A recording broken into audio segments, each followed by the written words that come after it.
উদ্যোগে আজ এই আন্তর্জাতিক শ্রমিক ঐক্য দিবস প্রবল প্রাকৃতিক দুর্যোগের মধ্যে আমরা পালন করছি।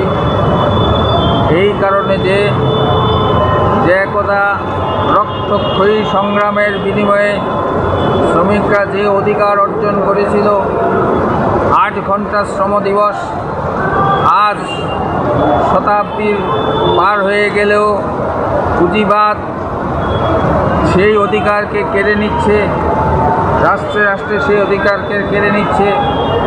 ভারত সরকারও বহু রক্ত বিনিময়ে অর্জিত 29টি শ্রম আইন বাতিল করে 60টি শ্রম কোড চালু করে শ্রমিকদের সমস্ত অধিকার কেড়ে নিচ্ছে।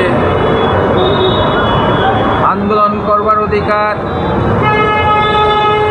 থেকে শুরু করে সমস্ত ইউনিয়ন গড়ার অধিকার পর্যন্ত কেড়ে নিচ্ছে।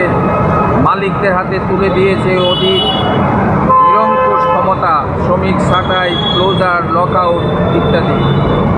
ফলে এই মতো অবস্থায় আমাদের দেশে সমস্ত শ্রমিক সংগঠনগুলি যারা আছে তারা একসময় যে দুর্বার আন্দোলন গড়ে তুলত, তারা আন্দোলন স্থগিত করায় এবং আপোষমুখী হওয়ায় শুধুমাত্র অর্থনৈতিক নিশ্চয়তাবাদের চর্চার ফলে আজ শ্রমিক আন্দোলন ম্লান হয়ে গেছে।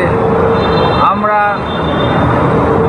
ভারতবর্ষের সমস্ত শ্রমজীবী মানুষের নিকট আবেদন রাখছি, এই মে দিবসে শপথ নেওয়া, বেঁচে থাকার জন্য, নিজেদের অর্জিত অধিকার রক্ষা করার জন্য দুর্বার শ্রমিক আন্দোলন গড়ে তোলা।